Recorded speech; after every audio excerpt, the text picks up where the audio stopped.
네, 감사합니다. 성령의 큰 불이 오늘 이 예배 자리에 임하여 우리 각자가 성령의 충만한 역사를 경험할 수 있기를 주님의 이름으로 간절히 축원드립니다. 네, 오늘은 오순절 성령 강림의 역사를 기념하는 성령 강림 주일입니다. 우리가 이 성령의 충만함을 통하여 성령의 놀라운 역사를 경험하기를 원하는 마음으로 예배드리는 절기입니다. 지난 2월 달에 성령의로 인해서 우리가 새롭게 하심을 받으라는 그 제목으로 디도서 3장 말씀을 제가 전했는데, 그때 우리가 성령의 특징이 무엇이라고 했습니까? 우리 마음을 열어서 회개하여 구원에 이르도록 한다 했죠. 그래서 어떻게 된다고 했습니까? 우리가 변화를 받아 새로운 마음으로 변화된 삶을 살아가게 된다라고 말씀을 드렸습니다. 그 말씀처럼 우리가 오늘 말씀을 통해서 우리 각자가 성령의 충만함을 덧입고 새로운 삶, 변화된 삶을 살아 하나님께 영광을 올려드리는 하나님의 귀한 믿음의 백성들이 다 될 수 있기를 주님의 이름으로 간절히 축원드립니다. 네, 그러면 우리가 어떻게 하면은 성령의 충만함을 받을 수가 있겠습니까? 지난 토요일 새벽 기도 때 제가 말씀을 드린 적이 있는데 두 가지가 있다고 했죠. 첫 번째는 무엇입니까? 바로 함께 모여야 합니다. 함께 모일 때 성령의 충만한 역사를 경험하게 된다라는 거죠. 지난 수요 예배 예수 그리스도의 부활의 영성을 말씀을 드리면서 예수님께서 부활하신 후에 계속해서 강조하신 것이 있는데, 그게 바로 성령의 역사를 경험하라 합니다. 성령을 기다리라, 성령을 받으라, 이렇게 말씀을 하였죠. 그래서 사도행전 1장 4절에 보면은 예수님은 제자들에게 성령을 받기 위해서 예루살렘을 떠나지 말고 기다리라고 했어요. 예루살렘을 떠나지 말고 기다리라. 이것은 무엇을 하라는 겁니까? 떠나지 말고 기다리라. 즉 함께 모이라는 거죠. 함께 모이라. 그래서 1장 4절, 사도행전 1장 4절 전반절을 보면은 이렇게 기록하고 있습니다. 사도행전 1장 4절 전반절, 사도와 함께 모이사 모였다라는 거예요. 모였다. 그리고 6절, 사도행전 1장 6절에도 전반절에 보면 이렇게 나와 있어요. 그들이 모였을 때에. 그러니까 성령 강림의 역사가 있기 전에 끝없이 이런 내용이 계속해서 반복되어 나온다라는 거예요. 모였을 때, 모일 때, 함께 모이니, 이렇게 계속해서 모이는 이야기가 나온다라는 거죠.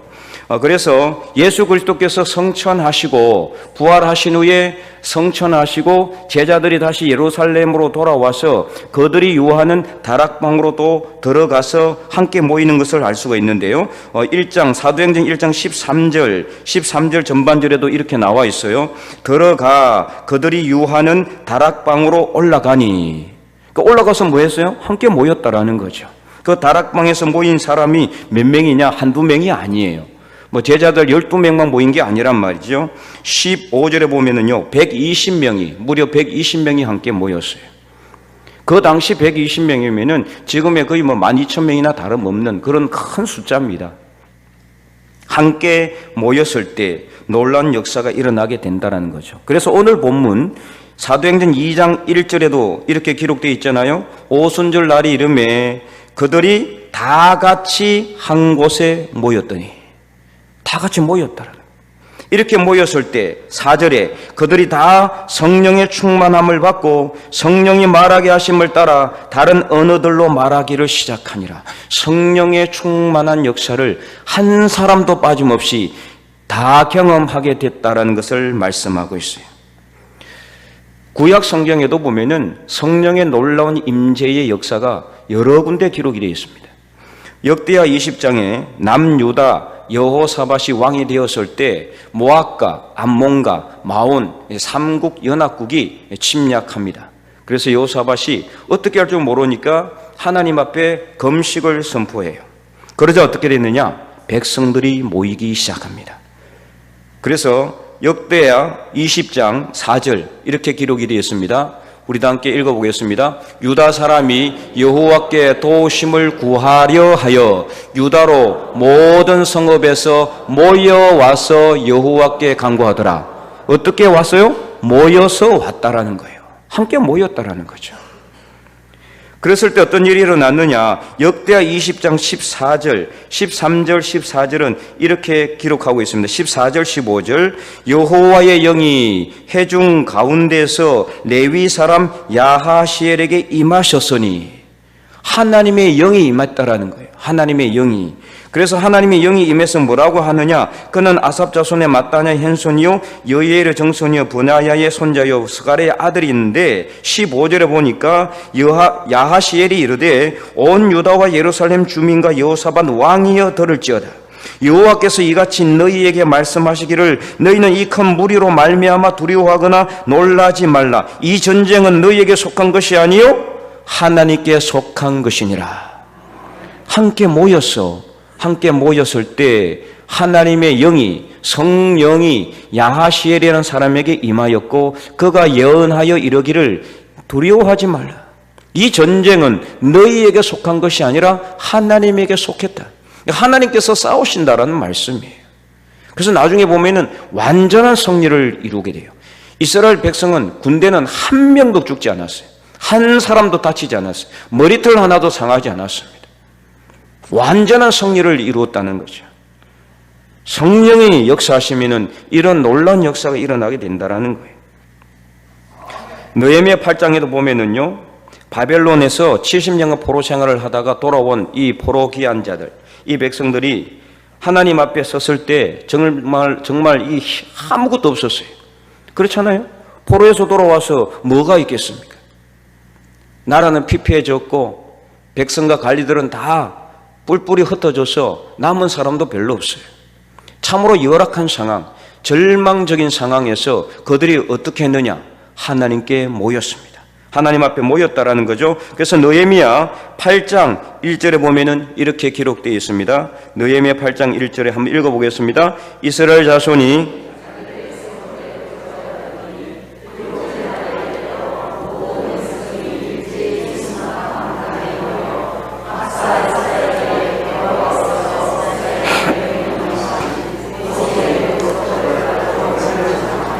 네, 그래서 어떻게 했다는 겁니까? 수문 앞 광장에 모였어요. 예, 수문 앞 광장. 예루살렘 성, 그 성은 여러 문이 있는데 그 중에 수문이라는 문이 하나 있어요. 그 문 앞에 큰 광장이 있었는데 거기에 백성들이 다 모였다라는 거예요. 함께 모였다라는 거죠. 근데 이때만 모인 것이 아니라 9장, 느헤미야 9장도 보면은 또 모였어요. 자, 9장 1절과 2절에도 보면 이렇게 기록이 되어 있습니다. 역시 함께 읽어볼까요?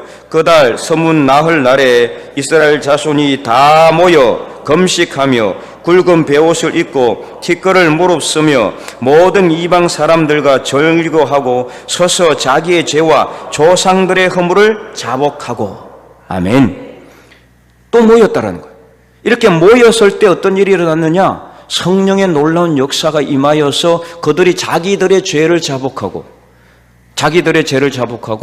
조상들의 죄를 자복하고 하나님 앞에 회개하는 놀라운 역사가 일어나게 된단 말이에요. 나중에 그 회개의 열매를 맺게 됩니다. 이렇게 성령의 역사는 언제 일어납니까? 함께 모일 때. 오늘 우리도 함께 모였습니다. 오늘 이 자리에 성령의 충만한 역사가 임하기를 간절히 소망합니다. 근데 이와 똑같은 일이요, 1907년에 평양에 있는 장대현 교회에서도 일어났어요. 거의 비슷한 상황입니다. 당시 우리나라는 이 강대국들의 침략으로 인해서 정말 국운이 기울어질 대로 기울어진 상황이에요. 특별히 일본이 너무나 우리나라를 힘들게 했죠. 한일 합방이 1910년에 일어났어요. 을사조약이 언제 일어났느냐? 1905년에 일어났어요. 을사조약은 어떤 조약이냐? 그게 좀 말이 조약이지 우리나라의 외교권을 박탈한 그런 조약입니다. 외교권이 없어요. 나라가 있긴 한데 다른 나라들과 교섭할 수도 없고 그 나라들하고 대화도 못하는 거예요. 나라가 있긴 있는데 없어는 거나 마찬가지죠.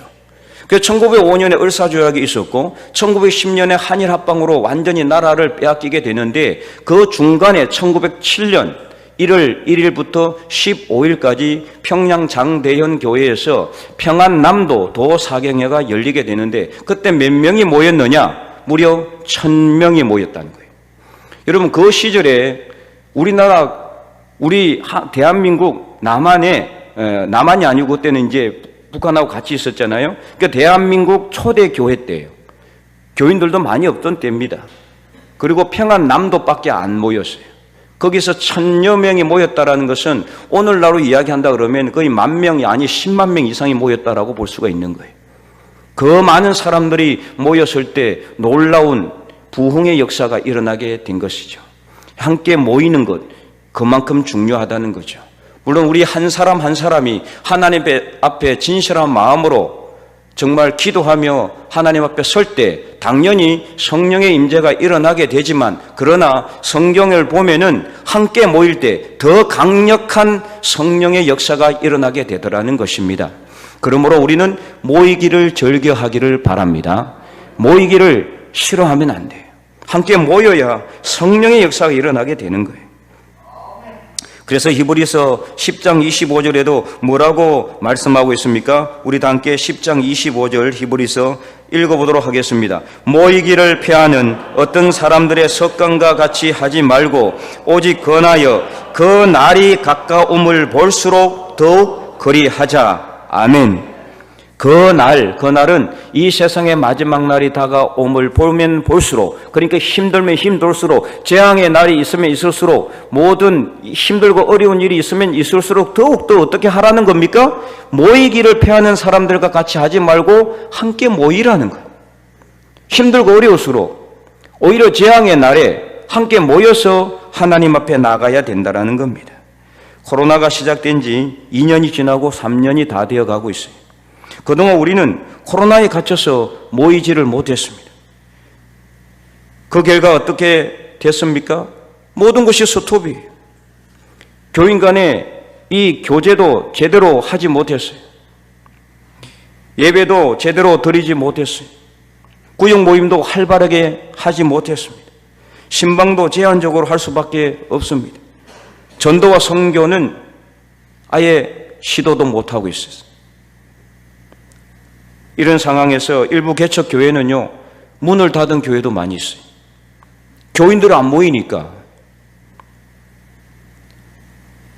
문을 닫지 않아도 상당히 많은 교회에서 지금 교회 학교가 문을 닫고 있습니다. 교회 학교가. 아이들을 안 보내는 거예요. 아이들을 보내지 않아요. 도대체 언제까지 우리가 이 코로나에 갇혀서 아무것도 하지 못하겠습니까? 내일 당장 코로나가 멈추겠습니까? 그럼 코로나가 멈추면 아무 문제 없을까요? 또 다른 재앙이 우리를 기다리고 있을 수도 있어요. 지금 원숭이 두 창이 한 달여 전에 처음 발생한 이후로 약 한 달 지났는데 30여 개국에 600명이 넘는 사람들이 지금 거기에 감염이 됐다라는 보고가 있고, 우리나라도 2급으로 지정을 해서 이제 관리를 한다고 합니다. 뭐 원숭이 두 창뿐이겠습니까? 사람에게, 짐승에서 사람에게 옮겨오는 이 전염병이 수없이 많다는 거예요. 수만 개의 요인들이 있대요. 그러니까 누구한테, 어떤 동물한테 어떻게 이게 옮겨올지를 모르는 문제. 그렇다고 해서 우리가 동물과의 연결을 다 끊을 수는 없지 않습니까? 앞으로는 영원토록 우리는 전염병과 싸워야 돼요. 어떤 전염병이, 어떤 재앙이 우리 앞에 놓여있을지 몰라요. 코로나는 아예 작은 것일 수도 있어요. 더 큰 재앙이 놓을 수도 있단 말이에요. 그러면 그때는 아예 문을 닫겠습니까?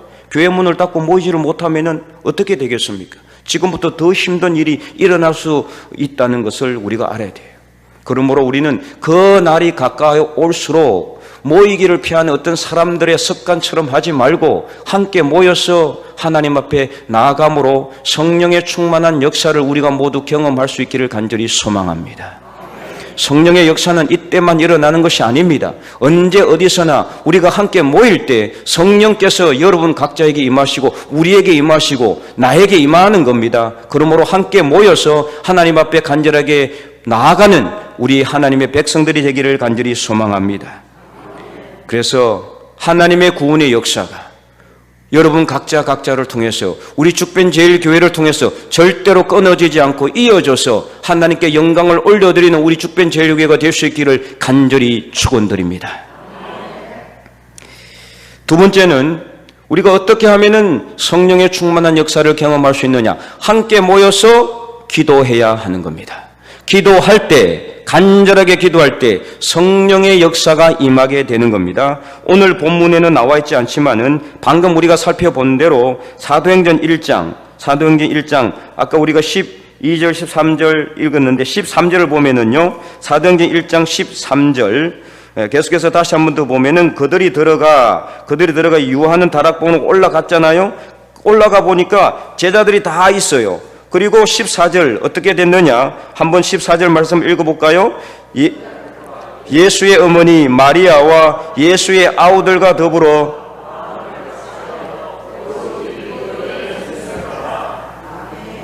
함께 모여서 간절히 기도했다는 것. 오로지 기도에 힘썼다라는 것은 오직 기도했다는 거예요. 간절하게 기도했다는 거예요. 함께 모여서 온 마음을 다해 하나님께 기도했다는 것을 말하고 있어요.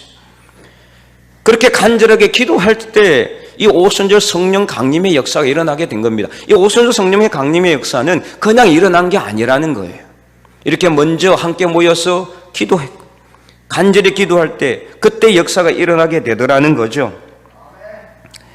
그래서 무엇보다도 오늘 본문 1절도 다시 한 번 더 보겠습니다. 오늘 본문 2장 1절 오순절 날이 이미 이름에 그들이 다 같이 한 곳에 모였더니, 자, 그 다음에 혼련이 이렇게 나와 있는데 그 사이에 뭐가 빠져 있어요. 본문에는 분명히 기록되어 있지 않지만은 이 앞뒤 문맥을 고려해서 본다 그러면은 한 곳에 모여서 그냥 가만히 있었겠어요? 아무 말도 하지 않고? 아니면 수다마 떨었겠어요?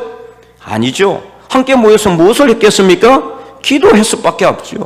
기도했다라는 거예요. 간절하게 기도했다는 거죠. 이렇게 기도했을 때 2절 혼련이 하늘로부터 급하고 강한 바람 같은 소리가 있어서 그들이 앉은 온 집에 가득한데 3절에 마치 불의 혀처럼 갈라지는 것들이 그들에게 보여서 각 사람 위에 하나씩 임하여 있었다라는 거예요. 이는 엄청난 놀라운 역사예요. 모든 사람에게 독립적으로 인격적으로 성령의 임재가 임하게 되었다라는 거예요.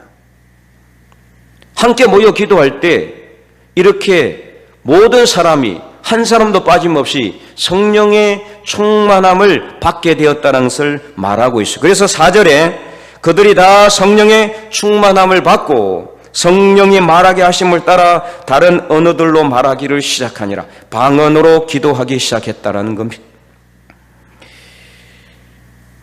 그래서 우리가 방금 살펴봤던 역대하 20장에도요, 여호사밧과 백성들이 함께 모여서 무엇을 했다고 그랬어요?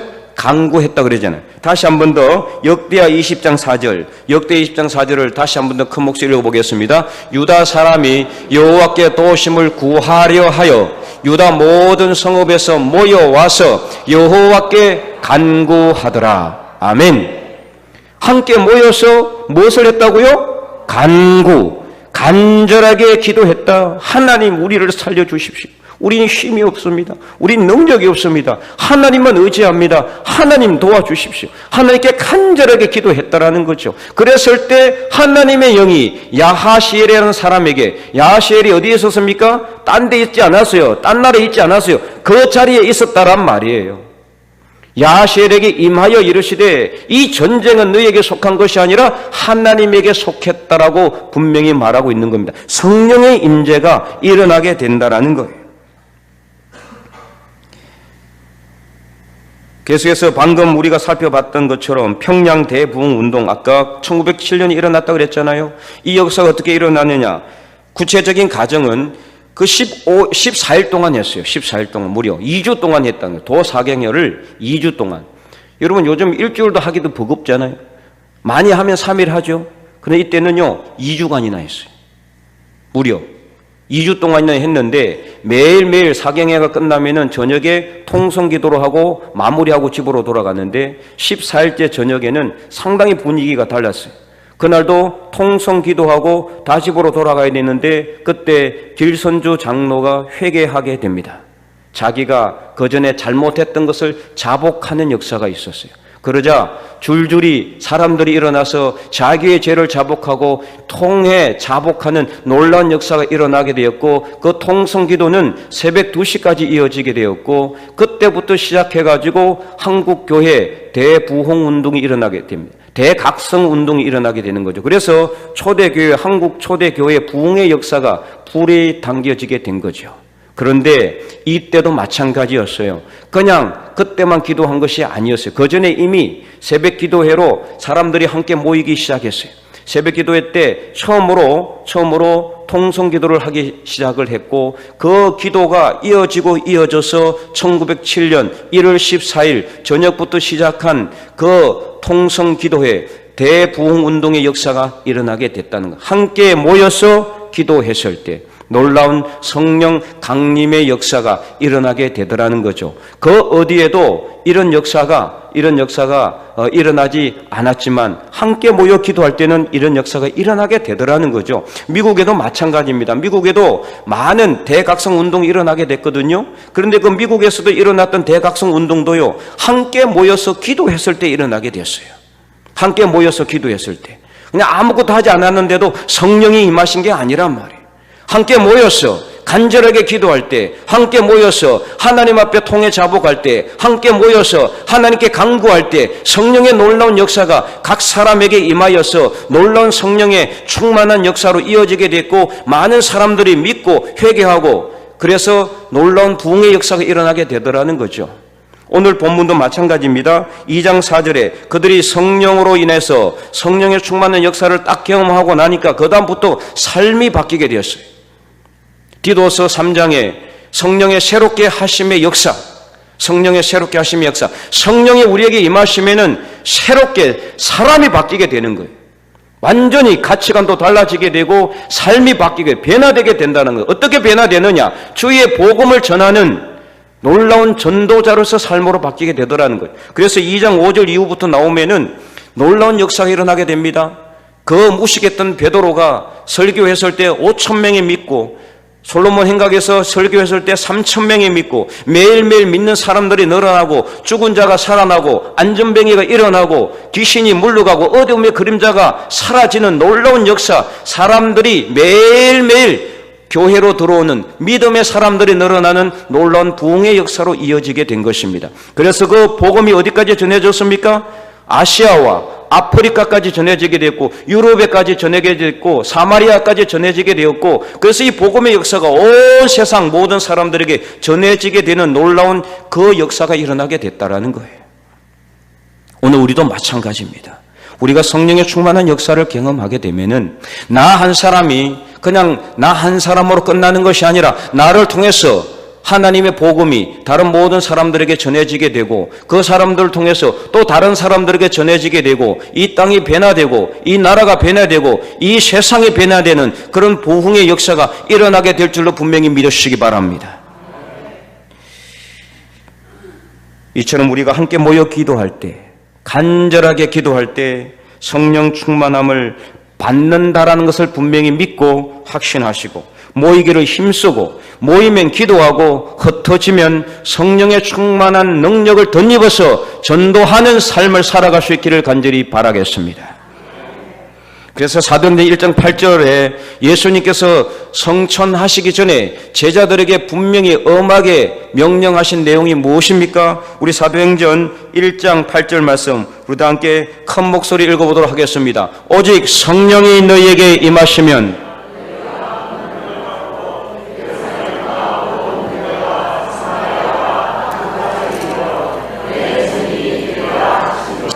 아멘. 자, 여기서 이 말씀을 여러분 잘 보셔야 돼요. 자, 오직 성령이 너희에게 임하시면 그 다음부터는 어떻습니까? 자동이래요. 자동. 성령이 임하시면 그 다음부터 자동이란 말이에요.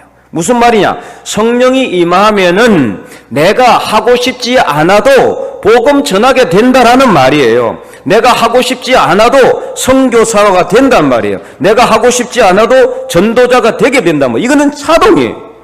내가 하고 싶어서 하는 게 아니란 말이에요. 성령의 충만한 역사는 이런 겁니다.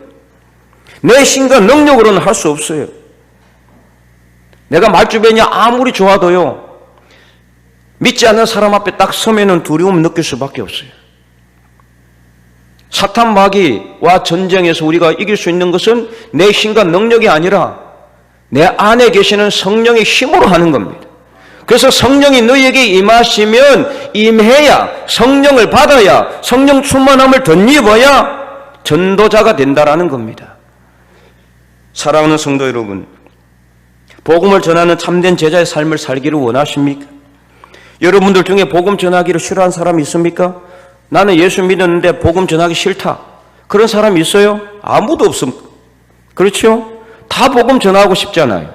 나도 정말 누구처럼 전도자가 되고, 그래서 정말 많은 사람들을 주께로 돌아오게 하는 그런 삶을 살고 싶잖아요. 다니엘서에 보면은 많은 사람을 주께로 돌아오게 한 자는 하늘의 별과 같이 영원토록 빛난다고 그랬어요. 어마어마한 축복이잖아요. 이런 복이 어디 있겠어요? 이런 복 다 받을 수 있기를 바랍니다. 그런데 이렇게 하지 못한 이유가 뭡니까? 우리가 하고 싶지 않아서가 아니에요. 전도하는 것이 참으로 쉽지는 않기 때문에 때로는 복음을 전하다가 거절당하여 낙심하는 때도 있고, 또 낙심할 뿐만 아니라 이런저런 일이 있다 보니까, 살다 보니까 바빴어, 또는 또 하다 보니까 이 복음 전하는 일이 뒤로 미루어져서 못하는 경우도 많습니다. 그래서 늘 주님께 죄송한 마음을 가지고 살고 있을 겁니다. 주님께 죄송한 마음의 짐을 지고 있을 텐데, 만약에 그렇다면 이제는 안심하시기 바랍니다. 왜요? 성령의 충만함을 받으면 되기 때문입니다. 성령의 충만한 역사를 경험하면 되기 때문입니다. 성령이 여러분에게 임하시면 내가 하고 싶지 않아도 하게 되는 겁니다. 내가 하고 싶지 않아도 할 수밖에 없게 되는 겁니다. 복음을 전하게 된다라는 것. 그래서 모이기를 피하는 어떤 사람들처럼 하지 마시고 모이기를 절개하시기 바랍니다. 예배 자리를 사모하시기 바랍니다. 기도의 자리를 사모하시기 바랍니다. 함께 모여 기도하시기 바랍니다. 그럴 때 성령의 충만한 역사를 경험할 수 있을 것을 분명히 믿고 확신하시기 바랍니다. 그래서 담대하게 복음을 전함으로 매일매일 믿음의 사람들이 늘어나서 이 성전의 빈자리가 채워지고 하나님께 영광을 올려드리는 우리 죽변제일교회 모든 하나님의 거룩한 백성들이 다 될 수 있기를 주님의 이름으로 간절히 축원드립니다.